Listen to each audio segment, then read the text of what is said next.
బంగ్లాదేశ్‌లో హఠాత్తుగా ఇంత కల్లోలం ఎందుకొచ్చింది? ఇన్ని పరిణామాలు ఎందుకు జరిగాయి? దీని మీద మన మీడియాకి కానీ, అలాగే మన పాలక పక్షానికి కానీ ఏం పెద్ద సమస్య లేదు. దీని వెనుక పాకిస్తాన్ ఐఎస్ఐ, చైనా ఉన్నాయి. అందుకే ఇది జరిగింది. ఇది ఏకపక్షంగా ప్రచారం జరిగింది. ఇప్పుడు సాక్షాత్తు అక్కడి నుంచి బయటకు వచ్చేసినటువంటి లేకపోతే పారిపోయి వచ్చినటువంటి మాజీ ప్రధాని షేక్ హసీనా స్పష్టంగా చెప్పేశారు. అమెరికా ఒత్తిడి వల్లనే ఈ పరిణామాలు కలిగాయి అని.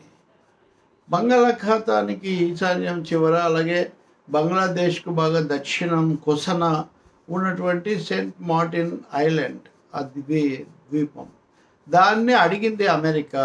అమ్మమంది, లేకపోతే కనీసం లీజ్ కన్నా ఇమ్మంది. దానికి నేను ఒప్పుకోలేదు. ఒప్పుకుంటే నన్ను గెలిపిస్తామని కూడా వాళ్ళు చెప్పారు. నేను దానికి ఒప్పుకోలేదు. దేశ సార్వభౌమత్వం తర్వాత దానికోసం, అందుకని వాళ్ళు దాని మీద అందుకోసం ఈ పని చేశారు అని. అంతకుముందు కూడా ఉంది ఈ సమస్య. బంగ్లా నేషనల్ పార్టీ బిఎన్పి నాయకురాలైన ఖలేదా జియా ఈ దీవిని బేరానికి పెట్టారు అని అవామీ లీగ్ ఆరోపిస్తూనే ఉంది. ఇంత చేసి 3 చదరపు కిలోమీటర్ల విస్తీర్ణం ఉన్నటువంటి ఆ ద్వీపంలో 3,500 మంది ప్రజలు జీవిస్తుంటారు. వాళ్ళు చేపలు పట్టుకొని లేకపోతే ఇతరమైనవి. దాని విశేషం ఏమంటే అది ఒకటే, మొత్తం బంగ్లాదేశ్కున్న ఒకే ఒక్క పగడాల ద్వీపం, కోరల్ ఐలాండ్, అదొక్కటే. అంటే అనేక సముద్ర ఉత్పత్తులు ఇవన్నీ కూడా ఉంటాయి. కానీ దానికోసం కాదు, అమెరికాకు అక్కడ కావాలి. అది మయన్మార్కు కూడా చాలా సమీపంగా ఉంటుంది. ఇంకోవైపున ఇంకా సమీపంలో చైనా, వీటన్నిటి మీద కూడా నిఘా వేసి ఉంచాలి. అక్కడ తన వ్యూహం నడవాలి అంటే అమెరికాకు దీవి కావాలి. అది కావాలని వాళ్ళు ఒత్తిడి పెట్టారు. నేను ఒప్పుకోలేదు, అందుకనే ఇదంతా జరిగింది అని ఆమె ఆరోపించారు. సరే, షేక్ హసీనా నియంతృత్వ పోకళ్ళు ఇవన్నీ ఒక ఎత్తు అయితే, ఇది ఒక కీలకమైన అంశం. ఇది ఎక్కువగా చర్చకు రానిది. ఈ అంశాన్ని ప్రజలకు చెప్పాలి తన ప్రసంగం ద్వారానే షేక్ హసీనా నిర్ణయించుకున్నారు. చివరి రోజు, ఆమె దేశం వదిలి వచ్చే రోజు ఆమె ప్రసంగిస్తాను అని సిద్ధం చేశారు. కానీ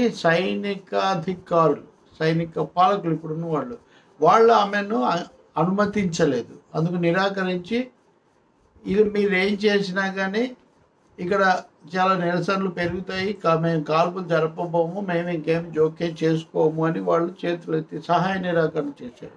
మీరు ఇక్కడి నుంచి వెళ్ళిపోండి అని చెప్పారు.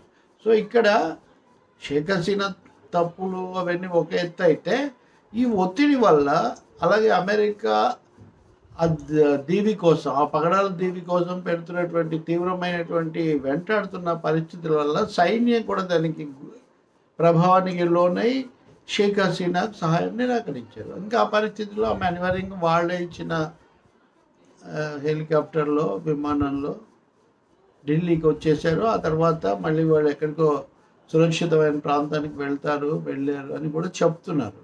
సో ఇక్కడ ఇన్ని రోజులు సాగినటువంటి ప్రచారం, చైనాకు పాకిస్తాన్ కూడా ఆసక్తి ఉంటుంది ఖచ్చితంగా.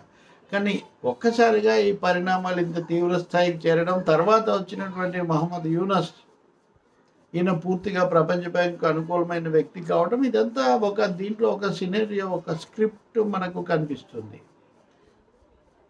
ఈ ప్రాంతాల్లో చైనాకు, ఇండియాకు, వీళ్ళందరి మీద కూడా తన అదుపు కొనసాగించడానికి ఒక స్థావరం కావాలి అమెరికాకు, ఇండో పసిఫిక్. కాబట్టి వాళ్ళు ఇదంతా చేశారు అని ఇప్పుడు ఆమె స్వయంగా చెప్పారు. అది నేను ప్రజలకు చెప్తాను అంటే ఆపేశారు. ఇప్పుడు ఎటకేలకు దాన్ని ఆ రోజు ఆమె తయారు చేసుకున్న ప్రసంగం యొక్క ప్రతిని సంపాదించిన ఎకనామిక్ టైమ్స్ ఈ విషయాన్ని బయటపెట్టింది. ఇప్పుడు అన్ని మీడియాల్లో కూడా ఇది వివరంగా వస్తూ ఉంది. అక్కడ ఏం జరిగింది, ఇంతకుముందు కూడా దానికోసం బహిరంగంగానే చర్చ జరిగింది, ఒప్పుకోలేదు. కాబట్టి ఎవరు ఏ పాత్ర వహించారు, ఎవరు ఏ పరిణామం వెనుకున్నారు అనేది ఇప్పుడు చాలా స్పష్టంగా అర్థమవుతుంది. అక్కడ నిజంగా అమెరికా కనుక తిష్ట వేస్తే అది బంగ్లాదేశ్కే కాదు, భారతదేశానికి కూడా ముప్పై అనడంలో ఏం సందేహం లేదు. ఆమె నిరంకుశ పోకళ్ళ వల్ల, అవినీతి పెరగడం వల్ల ఆగ్రహం ఒక్కసారిగా ప్రజ్వరిల్లింది. అది కూడా రిజర్వేషన్, ఈ కోటా సమస్య మీద, అది నిజమే. కానీ దానివల్ల ప్రయోజనం పొందిన వాళ్ళు ఎవరు, సైన్యాన్ని ప్రకోపింప చేయటం వెనక ఉన్న వాళ్ళు ఎవరు, తర్వాత అక్కడ విషయాల మీద ఎక్కువగా పట్టు బిగిస్తున్న వాళ్ళు ఎవరు అంటే తప్పనిసరిగా అమెరికా పాలకులని. దీన్ని మేము అప్పుడే ఖండించామని వాళ్ళు అంటారు. అప్పుడే ఖండించారు కానీ ఆ ప్రయత్నం విరమించామో అని అనలేదు కదా.